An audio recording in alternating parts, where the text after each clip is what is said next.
வணக்கம். Top IAS academy டெட்டுக்கான school book சம்ஸ்லாம் சால்வ் பண்ணிட்டு இருக்கோம். இப்போ நீங்க பார்க்க போறது என்னன்னு கேட்டீங்கன்னா number system second video. So what should be subtracted from decimal value கொடுத்துருக்காங்க 7.1 கெட் 0.713. தமிழ்லையும் பார்த்தலாம் 0.713ஐ பெறுவதற்கு 7.1 இருந்து எவ்வளவை கழிக்க வேண்டும். கொஷின்ல கேட்டிருக்கிற அந்த டெசிமல் வேல்யூவை நம்ம எப்படி அப்ரோச் பண்ண போறோங்கிறதுக்காக தான் இது எடுத்திருக்கோம். ஸோ நீங்க எல்லாரும் கழிச்சு போடுவீங்க, அதுல எந்த மாற்றமும் கிடையாது. நீங்க எப்படி ஃபைனஸ்டா கழிக்கணுங்கிறத மட்டும் தெரிஞ்சுக்கோங்க, வேற எதுவும் கிடையாது இந்த கொஷினோட நோக்கம். ஆக்சுவலா 7th புக்கு 6th புக்கை விட ரொம்ப ஈஸியா இருக்கு. 6th புக்கில் விட சில கண்டிஷன்ஸ் எல்லாம் அதிகமா இருக்கிற மாதிரி இருக்குது. 7th புக்கை போய் பாக்குறீங்கன்னா ரொம்ப ஈஸியாகவும் இருக்கும், ரொம்ப எளிமையா இருக்கு. டேர்ம்ஸ் அதிகமாக இந்த மாதிரி நம்ம இன்னும் பார்க்க போறோம் நிறையா.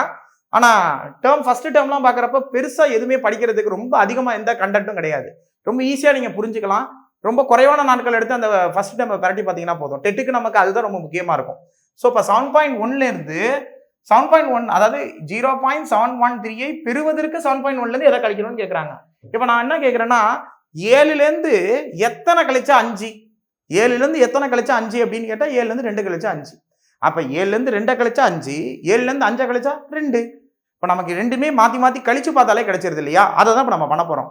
7.1 இருந்து எதை கழித்தால் 0.713 அப்படிங்கிற மாதிரி கொஸ்டின் கேட்டிருக்காங்க. இப்ப நான் என்ன சொல்றேன், ரெண்டுத்தையும் கழிச்சோம்னா வர ஆன்சர் தான் இதுக்குமாவா இருக்கும். இப்ப 7ல இருந்து எத்தனை கழித்தால் 5 அப்படின்னு கேட்டாலோ நம்ம 7 5 கழிச்சு பார்த்தா 2. 7ல இருந்து எத்தனை கழிச்சா 2 கழிச்சா 5, ரைட்டா? அப்ப 7 5 கழிச்சும் பார்க்கலாம். அதை தான் இங்கேயும் நம்ம செய்ய போறோம்.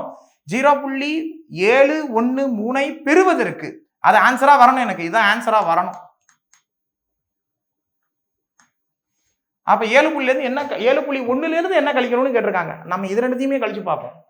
கரெக்டா புரிஞ்சுக்கோங்க. டெசிமலை பொறுத்தவரையும் இந்த பாயிண்ட் ரொம்ப முக்கியம். 713 நமக்கு தெரியும். டெசிமலை பொறுத்தவரையும் புள்ளி அப்படிங்கிறது 1, பக்கத்தில் இருக்கிற நம்பர் 10, 100, 1000. அதாவது டெசிமல்ல பொறுத்தவரையும் 1, 1/10, 1/100, 1/1000 அப்படிங்கிற மீனிங்ல தான் இது வந்து என்ன ஆகிட்டே இருக்குதுன்னா ரைட் ஹேண்ட் சைடு நோக்கி போகுது. லெஃப்ட் ஹேண்ட் சைடு நோக்கி போறது நம்ம நார்மல் நம்பர்ஸ் 1, 10, 100. இந்த பக்கம் போனுச்சுன்னா ஃபிராக்ஷன், அதாவது டெசிமல் அப்படின்னா ஃபிராக்ஷனோட தொடர்புடையது. இது 1ஐ குறிக்குது. இந்த புள்ளி எதை குறிக்குதுன்னா 1ஐ குறிக்குது. ஸோ 1 அடுத்து கூட இருக்கக்கூடிய 7 என்னன்னு கேட்டீங்கன்னா 10. அப்ப 7/10 அப்படின்னு இருந்தது தான் இங்க 0.7 அப்படின்னு மாறி இருக்கு. அடுத்தது இருக்கிறது 100, 100ஆம் இலக்கம் அப்படின்னா 1/100, அதுதான் இங்க 1ன்னு மாறி இருக்கு. அடுத்ததா இருக்கிறது என்னன்னு கேட்டீங்கன்னா 100, அந்த 100 தான் 3/100 இருந்தது 0.713. இது 10, இது 100, சாரி 1, 10, 100, 1000. இந்த இடத்துல 3ங்கிறது 1000வது இலக்கம், 1000வது இலக்கத்துல இருக்குது. 3/1000 இருந்திருக்க வேண்டியது. நம்ம அதை டெசிமல் வேல்யூவா கன்வெர்ட் பண்ணும்போது 713 அப்படின்னு வருது. ஸோ அப்போ இது ரெண்டுத்தையும் நம்ம மைனஸ் பண்ண போறோம். மைனஸ் பண்றதுக்கு நம்ம எப்பயுமே எப்படி நம்ம எடுத்துக்கணும், எல்லாரும் அப்படியே மைனஸ் பண்ணுவாங்க, நீங்க அப்படி பண்ணாதீங்க. நம்ம இதை எப்படின்னா மாடிஃபை பண்ணிப்போம். கவனிங்க, இது 7 இல்லையா, 7ன்னு வச்சுக்காம 6ன்னு குறைச்சிக்கோங்க. ஏன்னா மைனஸ் பண்ணா குறையும் இல்லையா, குறைச்சிப்போம். இங்க இருக்கிற 1 இங்க கொடுத்தா ஒரே ஒரு 1 கொடுக்க முடியாது. இங்க காம்பன்சேஷனுக்காக இங்க 2 0 போட்டுக்கிறோம். நல்லா புரிஞ்சுக்கோங்க. இந்த 7 எப்படி மாத்த போறோம்ன்றது தான் இப்ப கேள்வி. இந்த 100ன்னு ஏன் போட்டோம் அப்படின்னா இங்க 2 நம்பர் இருக்கு, இங்க 2 நம்பர் இல்லைங்கிறதுனால 0 போட்டுக்கிறோம். எத்தனை 0 வேணா போட்டுக்கலாமா சார்? எத்தனை வேணா போடலாம். ஆனா இங்க இருக்கிற ஏற்ற மாதிரி போட்டோம்னா கழிக்கிறதுக்கு வசதியா இருக்கும். இப்போ நான் இங்க ஒரு நம்பர் இங்க கொடுத்தேன்னா இதை போய் 2ன்னு போடக்கூடாது. இங்க இருக்கிறது 100ன்னு வச்சுப்போம். ஆனா நம்ம கிட்ட சொல்லியிருப்பாங்க புள்ளிக்கு அப்புறம் வர எழுத்துக்கள்ல ஒவ்வொரு நம்பரை தான் சொல்லணும். அதாவது 0.713 தான் சொல்றது கரெக்ட். ஆனா நம்ம பேசுற போது அப்படிலாம் ஒழுங்கா எல்லாத்தையும் பேசி இருந்தோம்னா டைம் ஆயிடும் இல்லையா? நமக்கு மார்க் ரொம்ப முக்கியம், டைம் ரொம்ப முக்கியம். 713 வச்சுக்கோம். 0.713 நம்மளா பேசிக்கிறப்ப. ஆனா ஆக்சுவலா அப்படி சொல்லக்கூடாதுதான். நம்ம இப்ப என்ன பண்ண போறோம்னா இந்த 1 இங்க கொடுத்ததுக்கு அப்புறம் இது என்ன இருக்க போகுது அப்படின்னா 1100. 1100. இந்த 1100ல 713 நான் மைனஸ் பண்ண போறேன். ஆனா 713 தான் இருக்குது. அதனால இந்த புள்ளி இங்கெல்லாம் 0 வருமா சார்? 0 போட்டுக்கணும்னா போட்டுக்கலாம், தப்பே கிடையாது. 0 போட்டுக்கிட்டாலும் தப்பே கிடையாது. இதை நம்ம கன்வெர்ட் பண்ணிக்கிறோம். என்ன சார் 0 போட்டு குழப்புதே அப்படின்னு நினைச்சுக்காதீங்க. 713ங்கிறத நான் புரிய வைக்கிறேன், அவ்வளவுதான். ஸோ 1100ல 713 போகுது. 1100ல 713 போச்சுன்னா எவ்வளோன்னு பார்க்க போறோம். 1100ல 700 போனா 400. 1100ல 700 போனா 400. 400ல 13 போனா 387. 6.387 இப்படி கழிங்க. தயவு செஞ்சு நம்மெல்லாம் காம்படிட்டிவ் ஃபீல்டுக்குள்ள வந்துட்டோம்னா நம்ம இப்படி தான் மைனஸ் பண்ண கற்றுக்கணும். ஸோ 1100ல் 700 போனால் 400, 400ல் 13 போனால் ஒவ்வொன்றா 700 முதல்ல மைனஸ் பண்ணிட்டு அப்புறம் 13 மைனஸ் பண்ணுறோம். 400ல் 13 போச்சுன்னா 387. அவ்வளோதான். 6 அப்படியே போடுங்க, 0.387. ஆன்சர் இதுதான். நிறைய பேர் இந்த கணக்கை போடும்போது நார்மலாக போடுங்க பட்சத்தில் 6.287ன்னு போட வாய்ப்பு இருக்குது. அதனால தான் அந்த ஆப்ஷனை நம்ம எடுத்து கொடுத்துருக்கோம். கொஞ்சம் ரொம்ப நமக்கு நிறையா தெரிஞ்சிருக்குங்கிறத தாண்டி பொறுமை ரொம்ப முக்கியம். கேர்ஃபுல்லாக போடுங்க. இதுதான் ஃபர்ஸ்ட் சம்க்கான ஆன்சர். செகண்ட் கொஸ்டின் என்னன்னு கேட்டிங்கன்னா, ஒரு ஒழுங்கு பலகோணத்தின், அதாவது ஒரு ரெகுலர் பாலிகான், அதோட சுற்றளவுனா என்னன்னு உங்களுக்கு தெரியும்னு நினைக்கிறேன். சுற்றி வர அளவு தான் பாலிகான். இப்போ இதுக்கு எத்தனை சைடு இருக்குன்னு தான் கொஸ்டின் கேட்டிருக்காங்க. ஒரு ஒழுங்கு பலகோணத்தின் சுற்றளவு 17.5 சென்டிமீட்டர், ஒவ்வொரு பக்கத்தின் அளவு 2.5 சென்டிமீட்டர். அதில் ஒரு பாலிகானோட அளவில் ஒரு சைடு இருக்குன்னு வச்சுக்கோங்க. ஒரு உதாரணத்துக்கு பாலிகான்னா என்ன வேணாம்னு சொல்லலாம். இப்போ ஒரு உதாரணத்துக்கு சதுரமும் பாலிகான் தான். ஆனால் சதுரத்தை பாலிகான் சொல்கிறோம், ஆனால் அதுக்கு பேர் சதுரம்னு வச்சுட்டாங்க. அதனால பாலிகானில் சதுரம்னு ஒரு பேர் சொல்லி கூப்பிட்டுக்கிறோம். இப்போ இது என்னன்னு கேட்டால் ஹெக்ஸகன். எத்தனை சைடு இருக்குன்னு எண்ணி பாருங்களேன். 1 2 3 4 5 6. 6 சைடு இருந்தால் ஹெக்ஸகன், 4 சைடு இருந்தால் அதான் சதுரம் செவ்வகம் இப்படிலாம் சொல்லிட்டு இருக்கோம். 5 சைடு இருந்தால் பென்டகன், 6 சைடு இருந்தால் ஹெக்ஸகன், 8 சைடு இருந்தால் ஆக்டகன். ஆக்டோபஸ் சொல்றோம் இல்லையா, ஆக்டகன் அப்படின்னா 8 சைடு இருக்கும். அடுத்தது 7 சைடு இருந்தா ஹெப்டகன், 7 சைடு ஹெப்டகன், 8 சைடு இருந்தா ஆக்டகன், 9 சைடு இருந்தா நானகன், 10 சைடு இருந்தா டெக்ககன். இதெல்லாம் நமக்கு ஓரளவுக்கு தெரிஞ்சிருக்கணும். ஸோ அதெல்லாம் பார்த்துக்கங்க. அதாவது 4 சைடு இருந்தா சதுரம் செவ்வகம் இதுக்குள்ள வந்துடும். சதுரம் செவ்வகம் சாய் சதுரம் இது என்ன சொல்றது இணைகரம் இதெல்லாம் நம்ம பார்ப்போம் 4 சைடு வச்சு. 5 சைடா இருந்தா பென்டகன், பென்டா அப்படின்னாலே 5ன்னு அர்த்தம். பென்டகன் அப்படின்னா ஐங்கோணம் அப்படின்னு சொல்லுவாங்க தமிழ்ல. அடுத்தது எக்ஸா அப்படின்னா அந்த கெமிஸ்ட்ரி படிச்சவங்க நமக்கு நல்லா தெரியும்.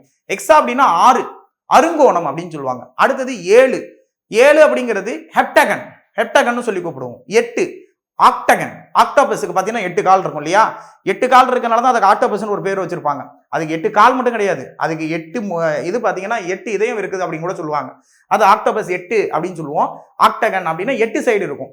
அதுவே நானோ அப்படின்னா 9ன்னு அர்த்தம். இது நம்ம கெமிக்கல் ரெப்ரசன்டேஷன்ல கூட பார்ப்போம். பிசிக்கல் கெமிக்கல் ரெப்ரசன்டேஷன்ல நானோகன் அப்படின்னா 9ன்னு சொல்லி கூப்பிடுவாங்க.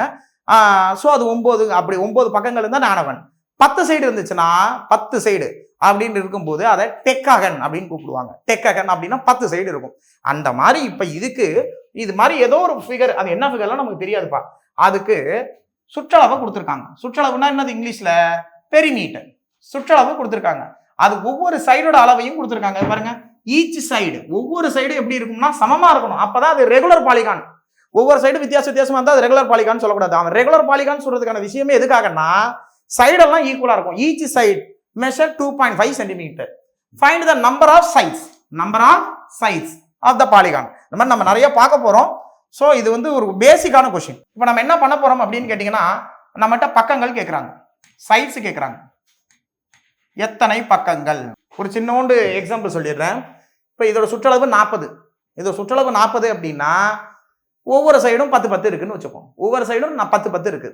அப்போ எத்தனை சைடு இருக்கும்? நார்மலாக ஒரு சுற்றளவு 40, ஒவ்வொரு பக்கமும் 10 இருக்கு அப்படின்னா ஒரு பக்கம் எவ்வளவுன்னா 10 இருக்கு. மொத்த சுற்றளவு 40. அப்போ எத்தனை சைடு இருக்குன்னு கேட்டால் 40/10 4 பக்கம் இருக்குன்னு தான் சொல்லுவோம்.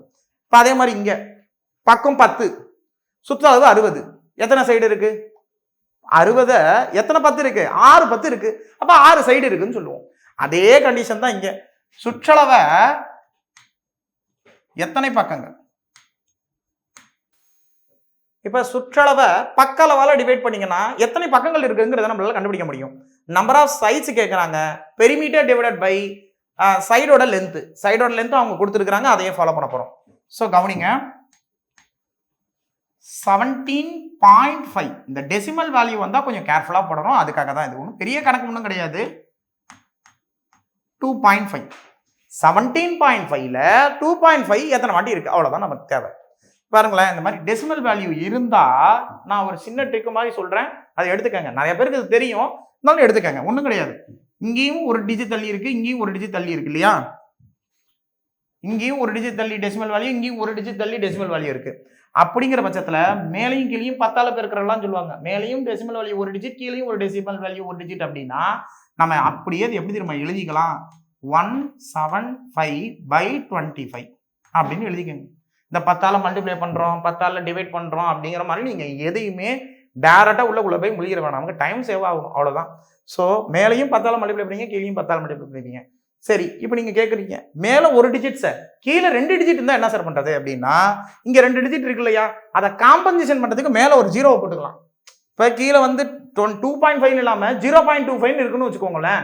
இப்போ மேல வந்து 17.5, கீழே 2 டிஜிட் தள்ளி பாயிண்ட் பிளேஸ் பண்ணிருக்காங்க, மேல ஒரு டிஜிட் தான் இருக்குது அப்படின்னா மேல ஒரு 0 போட்டுங்க, முடிஞ்சு போச்சு. மேலே 2 டிஜிட் டெசிமல், கீழையும் 2 டிஜிட் தள்ளி டெசிமல். 0 அதுக்காக தான் நம்ம யூஸ் பண்ணிக்கிறோம். அப்ப மேலையும் கீழையும் நம்ம பாயிண்ட் இல்லாம எழுதிடலாம். புரியுதுங்களா உங்களுக்கு? ஸோ இப்போ இங்கே பார்க்கலாம். அந்த மாதிரி நம்ம நிறைய சம்மு போட போறோம். பின்னாடி வர நாட்கள்ல நம்ம இன்னைக்கு தான் 7th புக் போறோம்.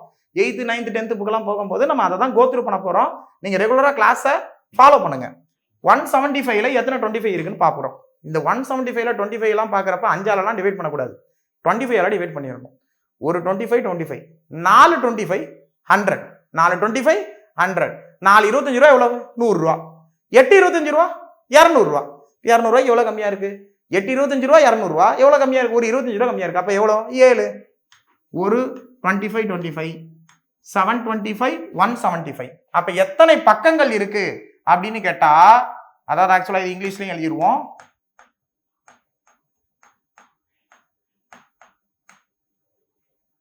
நம்பர் ஆஃப் சைஸ் இந்த பாலிகான் எவ்வளோன்னு கேட்டீங்கன்னா 7 தான் அதுக்கு ஆன்சர், ஆப்ஷன் ஏ. ஸோ இந்த கொஸ்டின்ல நம்பர் ஆஃப் சைஸ் ஆஃப் த பாலிகான் அப்படின்னு கேட்டிருந்தாங்க, அதுக்கு எத்தனை ஆன்சர்? 7. நெக்ஸ்ட் கொஸ்டின், ஒரு சதுர அடி 15.50 பைசா வீதம் ஒரு நிலத்தை சமன்படுத்தும். சமன்படுத்தும் அப்படின்னா அதோட அப்ளிகேஷன் நல்லா தெரியணுங்க நமக்கு.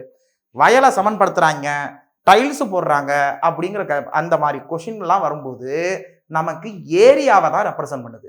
இப்போ சமன்படுத்துறாங்க, நாற்று நடுறதா சொல்லுவாங்க. வயல்ல நாற்று நடுறாங்க அப்படின்னா அவங்க சுத்தளவை ஃபாலோ பண்றாங்களா பரப்பளவை ஃபாலோ பண்றாங்களான்னு கேட்டா பரப்பளவை தான் ஃபாலோ பண்றாங்க. எப்படின்னா பரப்பளவுல தான் பரப்பப்படும். பரப்பளவு அப்படின்னாலே பரப்பப்படும் அளவு. அப்ப இந்த மாதிரி சமன்படுத்தும் அப்படின்னா டிராக்டர் வச்சு சமன்படுத்துறது, ஆட்களை வச்சு நிலத்தை வந்து சமன்படுத்துறது, மண்ணை வந்து மாத்துறது. மண் அப்படியே திருப்பி இப்போ மேல வந்து கல்டிவேஷன் பண்ணாங்க அப்படின்னா அந்த மண்ணை திருப்பி போடுவாங்க. நீங்க கேள்விப்பட்டிருப்பீங்க இதெல்லாம். இந்த சமன்படுத்தும் அப்படிங்கிற இந்த வார்த்தையே பரப்பளவை குறிக்குது.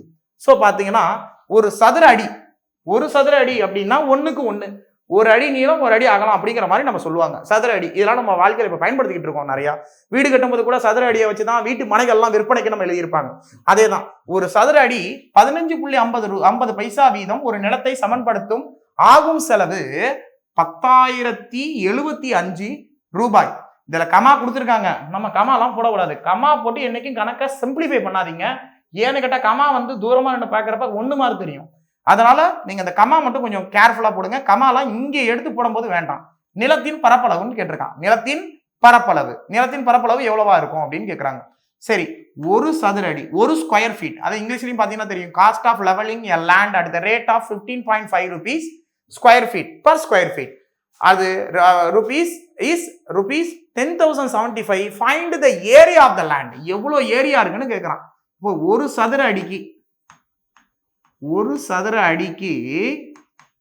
15.50 பைசா செலவாகுது. இப்போ இங்க எவ்வளவு செலவாயிருக்கு அப்படின்றத கொடுத்துட்டான். எவ்வளவு? 10,075 காமா போட்டுறாங்க. எத்தனை சதுர அடி அப்படிங்கிறது தான் இந்த இடத்துல என்னன்னா பரப்பளவு, அந்த நிலத்தோட பரப்பளவு. பார்க்கலாமா? இப்ப பாருங்க, நம்ம இங்கேருந்து இங்கே கண்டுபிடிக்கிற மாதிரி தான் பெருக்கிப்போம். நேர் விகித மாறல். இது அதிகமாச்சுன்னா இது அதிகமாகும், இது குறைஞ்சிச்சுன்னா இதுவும் குறையும். அந்த மாதிரி தான் இது நேர் விகித மாறல். அப்படின்னா கொடுக்கப்பட்ட 2 வேல்யூவும் சேமா இன்க்ரீஸ் ஆகும், இல்லைன்னா சேமா டிக்ரீஸ் ஆகும். அதுதான் என்ன மாறல்? நேர் விகித மாறல். இங்கிலீஷ்ல டைரக்ட் வேரியேஷன் சொல்லுவோம், டைரக்ட் ப்ரொபோர்ஷன் கூட சொல்லிக்கலாம். இப்போ ரெண்டுத்தையும் டிவைட் பண்ண போறோங்க. இந்த சைட்ல பண்ணலாம். 10075 15. அவன் 50ன்னு போட்டிருக்கான். நமக்கு அந்த 0 வேண்டாம், ஏன்னா தேவையில்லாம அங்கேயும் 0 போற மாதிரி இருக்கு. ஏன்னா மேல டெசிமல் வேல்யூவே இல்லை, அதனால 0 இல்லாம நான் 5 மட்டும் எடுத்துக்கிறேன். நீங்க 0 போட்டீங்கன்னா இன்னொரு வாட்டி 0 போடுற மாதிரி இருக்கும். நமக்கு தேவையான கால்குலேஷன் ரொம்ப அதிகமாக வர மாதிரி இருக்கும். ஒரே ஒரு பாயிண்ட் இருக்கனால மேல பாயிண்டே இல்லை. இப்பதான் சொன்னேன் உங்களுக்கு, காம்பன்சேஷன். என்ன காம்பன்சேஷன்? இங்க ஒரு டிஜிட் தள்ளி புள்ளி வச்சாங்கன்னா மேல ஒரு ஜீரோ போடுங்க, கீழே 2 டிஜிட் தள்ளி புள்ளி வச்சாங்கன்னா மேல 2 ஜீரோ போடுங்க. சரி சார், இப்ப மேலையும் புள்ளி கீழையும் புள்ளி, அதான் காம்பன்சேஷன் சொல்றோம்ல. எது கம்மியா இருக்கோ ஈக்குவல் ஆக்கி அந்த புள்ளியை எடுத்துருங்க. மேலையும் கீழையும் புள்ளிகள் சமமா இருக்கிற மாதிரி மாத்திக்கணும். 2 மேலையும் புள்ளி இருந்து கீழையும் புள்ளி இருந்தா, சப்போஸ் மேல புள்ளி இல்லாம இப்ப கீழே இங்க புள்ளி இருக்கு, இப்ப என்ன பண்றோம்னா கவனிங்க,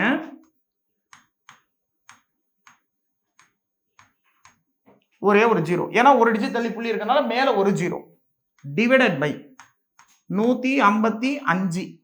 இப்ப வேற வழி இல்லை, இது 25ஆம் வாய்ப்பாடால டிவைட் பண்ண முடியாது, 5ஆம் வாய்ப்பால தான் பண்ணணும். 5ஆம் வாய்ப்பால டிவைட் பண்ணிடுவோம். 155 5ஆல டிவைட் பண்றப்ப 3 1 31. 31ங்கிறது என்ன நம்பர்னு உங்களுக்கு தெரியும். 31 என்ன நம்பர்? Prime number. 2 3 5 7 11 13 17 19 23 29 31 வருது பாத்தீங்களா? 31 என்ன நம்பர்? Prime number. நான் உங்களுக்கு இதுக்கு முன்னாடியுமே ஒரு வீடியோ போட்டிருக்கேன். பிரைம் நம்பர் எப்படி எல்லாம் கண்டுபிடிப்போம் அப்படின்னா, 6ஆம் வாய்ப்பாடுக்கு முன்னாடி பின்னாடி இருக்கிற நம்பர் பிரைம் நம்பராக இருக்கலாம். பிரைம் நம்பர்னு சொல்லக்கூடாது, பிரைம் நம்பராக இருக்கலாம். போய் வீடியோ பார்த்தீங்கன்னா தெரியும். நம்ம பிரைம் நம்பருக்கு ஒரு வீடியோவே போட்டிருக்கோம். 31. அதே மாதிரி மேலையும் 5ஆல் அடிக்கிறோம். 5ஆல் அடிக்கிறப்ப 2 0 20 × 5 தான் 100. 25 100 1 25ல் 5 0.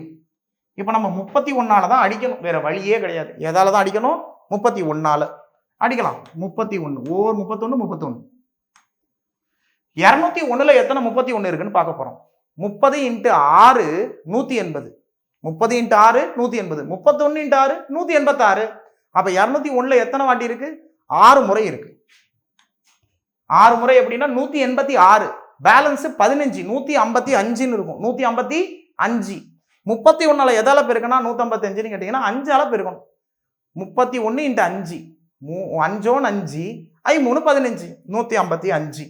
ஸோ 5 முறை அந்த ஜீரோ இருக்கு, அந்த ஜீரோவை எடுத்துடும். அப்ப எத்தனை சதுர அடி இருக்கும் அப்படின்ற கேள்விக்கான ஆன்சர் என்னன்னா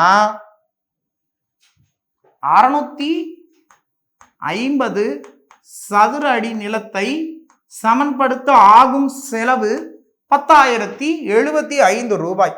option B. Okay, next question. Simplification. அடுத்தது டெசிமல் வேல்யூ வச்சு போர்டு மாசெல்லாம் போக வேண்டாம், நம்ம நார்மலா சிம்பிளா தான் இருக்கு சிம்பிளிஃபிகேஷன். இது என்னன்றதை பார்த்துருவோம்.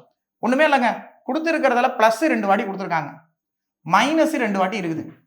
பிளஸ் பிளஸோட ஆட் பண்ணிக்கணும், மைனஸை மைனஸோட ஆட் பண்ணிக்கணும். நல்லா புரிஞ்சுக்கோங்க. சிம்பிளிஃபிகேஷனை பொறுத்த வரையும் சிம்பிள் தான் ரொம்ப முக்கியம். சிம்பிள்னா என்ன, ஆப்ரேஷன்னா என்ன, இது ரெண்டுத்துக்குள்ள வித்தியாசங்கள் என்ன, நான் அதை அடுத்த வீடியோவில் உங்களுக்கு சொல்லிக் கொடுக்குறேன். ஒரு வீடியோவாகவே சொல்லிக் கொடுக்குறேன். சிம்பிள்னா என்ன, ஆப்ரேஷன்னா என்ன, இங்கே இதுவே நிறையா பேருக்கு தெரியாது. சிம்பிளையும் ஆப்ரேஷனையும் போட்டு குழப்பிக்கிறதுனால தான் நிறைய பேர் என்ன சொல்லுவாங்கன்னா, எனக்கு இந்த ப்ளஸ் மைனஸ் எல்லாம் பிரச்சனை வருது அப்படின்னு சொல்லுவாங்க. நான் அதை உங்களுக்கு ஒரு வீடியோவாக எடுத்து சொல்லி காமிக்கிறேன். அது சும்மா சின்னதாக ஒரு 5 மினிட்ஸ் தான் அது ஆகும். அந்த 5 மினிட்ஸ்க்கு ஒரு வீடியோ போட்டு காமிக்கிறேன். அந்த வீடியோவை பின்ன நாட்களில் நான் உங்களுக்கு எடுத்து சொல்கிறேன். இன்னைக்கு நீங்கள் பார்ப்போம், இந்த சமயம் எப்படி சால்வ் பண்ணுறோங்கிறது மட்டும் தெரிஞ்சுக்கங்க. நான் உங்களுக்கு சொல்லித்தரேன்னு சொன்னது என்னன்னு கேட்டால், சிம்பிள்னா என்ன, ஆப்ரேஷன்னா என்ன, இதோட வித்தியாசத்தை எப்படி நம்ம பார்க்குறோம், எங்க இது பயன்படுத்துறோம், எங்க சிம்பிளா வரும், எங்க ஆப்ரேஷனா வரும், அது கூட்டல் கழித்தல் எப்படி இருக்குது, வகுத்தல் பெருக்கல்ல எப்படி இருக்குது, இதை பத்தி தான் பேச போறோம். நான் அது உங்களுக்கு ஒரு 5 மினிட்ஸ் தான் ஒரு வீடியோ, அதை நான் தனியாக எடுத்து காமிக்கிறேன். ஸோ இங்க பாருங்க, ஒரே சைனா இருந்தா பிளஸ், ஆப்போசிட் சைனா இருந்தா மைனஸ். ஒரே சேம் சைனா இருந்தா பிளஸ், ஆப்போசிட் சைனா இருந்தா மைனஸ். அதை ஞாபகம் வச்சுக்கோங்க, அவ்வளவுதான். நீங்க போர்டு மாஸ்க்குள்ளலாம் போக வேண்டாம், ஏன்னா இங்க அடிஷன் சப்ட்ராக்ஷன் தான் இருக்குது, வேற எதுவுமே கிடையாது. அங்க போர்டு மாசம் நம்ம பார்க்குறப்ப மல்டிபிளிகேஷன் டிவிஷன்லாம் வரும் இல்லையா, நம்ம அங்கெல்லாம் போக வேண்டாம், நார்மலா பார்க்கலாம். பாருங்க, இது ரெண்டுத்தையும் கூட்ட போறோம். 23.5 35.4, 23.5 35.4 அப்படியே கூட்டுவோம். 20 30 50 5 3 8 5 3 8 58 5 4 9 58.9. இங்க இது ரெண்டுத்தையும் கூட்டுறோம். 27 17. ஏன் சார் கூட்டுறீங்க, ரெண்டுமே மைனஸ்ல தானே இருக்கு. பாருங்க, மைனஸ்ல தானே ரெண்டுமே இருக்கு, அதனால ரெண்டுத்தையும் கூட்டிக்கலாம். 27.89 17. கொஞ்சம் கேர்ஃபுல்லா கூட்டணும், ஏன்னா இங்க புள்ளி இல்லை, ஆனா இங்க புள்ளி இருக்கு. 2 0 போட்டுக்கங்க, இப்பதான் சொன்னேன்.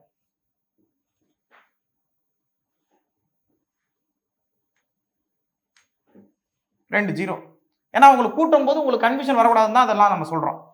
17 27 10 10 20 30 7 7 14 30 14 44 பாருங்க சைன் மாத்திரக்கூடாது மைனஸ் சைன் தான் போடணும் 44 0 பிளஸ் 89 89 இங்க ஒரு 0 போட்டுக்கலாம் ஏன்னா இங்க 2 டிஜிட் இருக்கு இங்க 1 டிஜிட் இருக்கு இல்லையா மைனஸ் பண்ண போறோம் பாருங்க சேம் சைனா இருந்தா பிளஸ் சேம் சைனா இருந்தா பிளஸ் இப்ப இந்த ரெண்டுத்தையும் பிளஸ் பண்ணிட்டு அதோட சைனை போடணும் இது ரெண்டுத்தையும் பிளஸ் பண்ணிட்டு இதோட சைனை இங்க போடணும் இப்ப பாருங்க ஆப்போசிட் சைனா இருந்தா மைனஸ் தான் மைனஸ் பண்றது ஈஸி தான் அப்படியே பண்ணுங்க 50ல 58ல 44 போச்சுன்னா 14 58ல 44 போச்சுன்னா 14 இந்த புள்ளியை கரெக்டா பண்ணுங்க ஏன்னா உங்களுக்கு வரலன்னா இப்படி சைடில் கூட செஞ்சுக்கங்க ஆரம்பத்தில் இப்படி பண்ணலாம் ஆனால் எக்ஸாம் வரைக்கும் இப்படி பண்ணிட்டு இருந்தோம்னா நமக்கு டைம் ஆகிடும்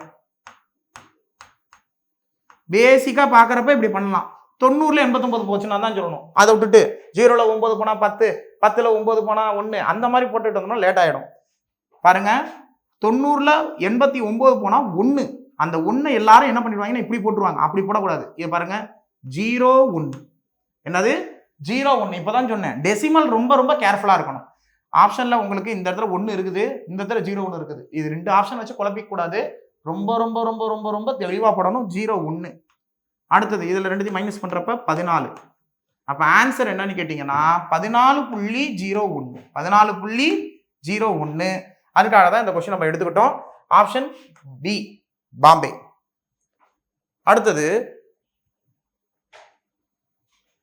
ஒரு மயிலுந்து 0.21 மணி நேரத்தில் 16.8 கிலோமீட்டர் தூரத்தை கடக்கிறது எனில் ஒரு மணி நேரத்தில் அது கடக்கும் தூரம் எவ்வளவு ஒண்ணுமே இல்லைங்க அவன் எப்படி கொடுத்துருக்கான்னா 0.21 ஹவர்ஸ்ல இங்கிலீஷ்லயும் கொஸ்டினை படிச்சுக்கங்க a car covers 16.8 kilometer in 0.21 hours what is the distance covered by the car in 1 hour 0.21 ஹவர்ஸ்ல 16.8 கிலோமீட்டரும் follow பண்ணுது அது வந்து டிராவல் பண்ணியிருக்குது அப்போ 1 ஹவர்ல எப்படின்னு கேட்குறாங்க 1 ஹவர்ல எவ்வளோ கிலோமீட்டர் டிராவல் பண்ணியிருக்கோம் ஒன்றுமே கிடையாது இதுவும் டைரக்ட் ப்ரொபோர்ஷனல் இன்டைரக்ட் ப்ரொபோர்ஷனல் தான் ரெப்ரசென்ட் பண்ணுது ஸோ 0.21 அப்படியே கொண்டு போய் அங்கே டிவைட் பண்ணுறோம் ஏன் சார் டிவைட் பண்ணுறோம்னு கேட்டிங்கன்னா அப்போ ஒரு உதாரணத்துக்கு நம்ம சிம்பிளாக சொல்கிறோமே 5 மணி நேரத்தில் 100 கிலோமீட்டர் 5 மணி நேரத்தில் 100 கிலோமீட்டர் 1 மணி நேரத்தில் அப்படின்னு கேட்டாங்கன்னா நீங்கள் என்ன பண்ணுவீங்க 5 கொண்டு போய் அப்படியே 100ஆல் டிவைட் பண்ணி தான் ஆன்சர் போடுவீங்க 5 மணி நேரம் ஆச்சுப்பா எவ்வளோ எங்கே வரதுக்கு 100 கிலோமீட்டர் வரதுக்கு அப்போ ஒரு மணி நேரத்துக்கு எவ்வளோ கிலோமீட்டர் வந்திருப்ப 20 கிலோமீட்டர் வந்திருப்போம் அப்போ இந்த 20 கிலோமீட்டர் எப்படி வருது நம்ம நினப்புக்கு 5ஆல் டிவைட் பண்ணுறோம் same as like that 0.21 hours அப்படியே கொண்டு போய் நம்ம டிவைட் பண்ணுறோம் அதுதான் ஆன்சர் 16.8 டிவைடட் பை 0.21 இப்போதான் சொன்னேன் நான் இவ்வளோ நேரம் சொல்லிட்டு இருந்தது இப்போ வந்துருச்சு கொஸ்டினாவே கீழே 2 டெசிமல் மேலே 1 டெசிமல் அப்போ இதை காம்பன்சேஷன் பண்ணுறதுக்காக மேலே வேணா என்ன பண்ணிக்கலாம் ஒரு 0 போட்டுக்கிறோம் இப்போ பாருங்க இங்கேயும் 2 டெசிமல் தள்ளி புள்ளி இங்கேயும் 2 டெசிமல் தள்ளி புள்ளி இப்போ எப்படி எழுதிக்கலாம் 16 பை 21 அவ்வளோதான் முடிஞ்சு போச்சு ரொம்ப simple test of divisibility unit digit வச்சு போட்டலாம் 1 0 விட்டுருங்க 1 எதால பெருக்குனா 8ன்னு முடியும் 8ஆல பெருக்கணும் 1 × 8 8 2 8 16 16 8 அவ்வளோதான் 21 21 8 21 168 அந்த 0 அழகா அப்படி போட்டுங்க அவ்வளோதான் எத்தனை கிலோமீட்டர் போயிருக்குமா எனக்கு கொஸ்டின் மார்க் போட்ட இடத்துல ஆன்சர் கண்டுபிடிச்சிட்டோம் 80 கிலோமீட்டர் போயிருக்கு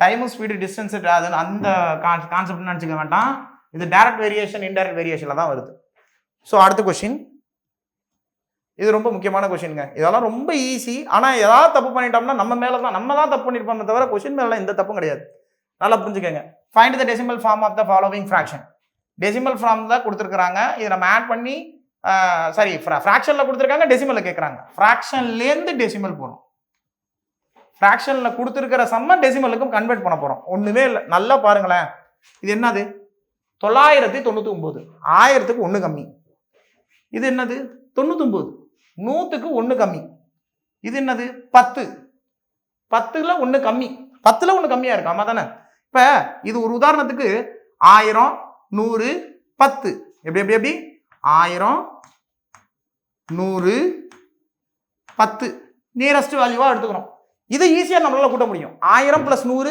1100 ரூபா ப்ளஸ் 10 1110. 1110ல் எவ்வளோ கம்மியாக இருக்கு பாருங்க. 1 2 3 1110 ரூபாயில் 3 ரூபா போச்சுன்னா 1107. 1107. நம்ம இதை இப்படி வச்சு புரிஞ்சுக்கிட்டோம்னா ஈஸியாக இருக்கும். அதை நீங்கள் கூட்டுறதுக்கு சிரமப்படுறாங்க. ஸோ அப்போ எல்லாத்தையும் ஆட் பண்ணுறப்ப 1107. 1107 எப்படின்னு புரியுதுங்களா? ஸோ நம்ம ரவுண்டாக பண்ணி அதுலேருந்து என்ன பண்ணிக்கிறோம், 3 நம்பர் மைனஸ் பண்ணிக்கிறோம். ஏன்னா 1 கம்மியாக இருக்குது, இதில் இன்னொரு 1 கம்மியாக இருக்குது, இதில் இன்னொரு 1 கம்மியாக இருக்குது. மொத்தம் 3 நம்பர் கம்மியாக இருக்குது. அதனால 3 கம்மி பண்ணிடுறோம். 1100 + 10 1110. அதில் 3 போயிடுச்சுன்னா 1107. இப்போ அந்த பக்கம் வந்துடும். 9/10 ப்ளஸ் 9/100. புள்ளிக்கு அப்புறம் 10 100 1000 அப்படின்னு போகும் இல்லையா? பாருங்களா, 9/10 அப்படின்னா 0 புள்ளி. புள்ளிக்கு அப்புறம் என்ன வரும்? 10ஆம் இலக்கம்.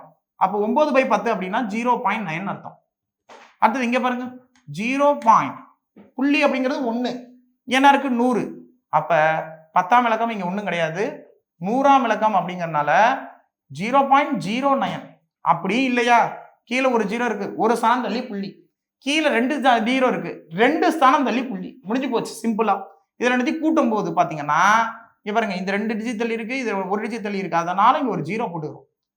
ஸோ கேர்ஃபுல்லா போடுங்க. 90 + 9 99. ரொம்ப ரொம்ப ரொம்ப ஈஸியான சம்மு. கூட்டும் போது எதுவும் ஸ்ட்ரெயின் பண்ணிக்காதீங்க. Answer option A. வேற எதுவும் நினைச்சுக்கப்படாது. பின்னாடி எல்லாம் பார்த்தீங்கன்னா ஒரே மாதிரியே வர மாதிரி இருக்குது ஆப்ஷன்லாம். ஸோ கேர்ஃபுல்லா போடுங்க. Next question, work out problems. Work out problems பார்த்தீங்கன்னா சிம்பிளிஃபை. நாம போட்ட மாதிரியே உங்களுக்கு ஒன்று கொடுத்துருக்கேன். ப்ளஸ் எல்லாம் ப்ளஸ் பண்ணி கடைசியில் மைனஸ் பண்ணீங்கன்னா ஆன்சர் வந்துடும்.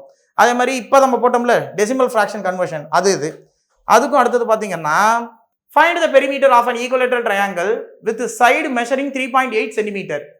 3.8 சென்டிமீட்டர் பக்களவு கொண்ட சமபக்க முக்கோணம். சமபக்க முக்கோணத்தோட சிறப்பு என்னன்னு கேட்டீங்கன்னா எல்லா பக்கமும் சமமா இருக்கும். ஸோ இப்போ பார்த்தீங்கன்னா சமபக்க முக்கோணம் அப்படின்னு வரையணும்னு வச்சுக்கோங்க. 3 பக்கம் சமமா இருந்தால் தான் அதுக்கு பேர் சமபக்க முக்கோணம். அதோட சுற்றளவு என்னன்னு கேட்டிருக்கிறாங்க. 3.8 அப்படிங்கிறது பக்களவா இருந்தா அதோட சுற்றளவு என்ன?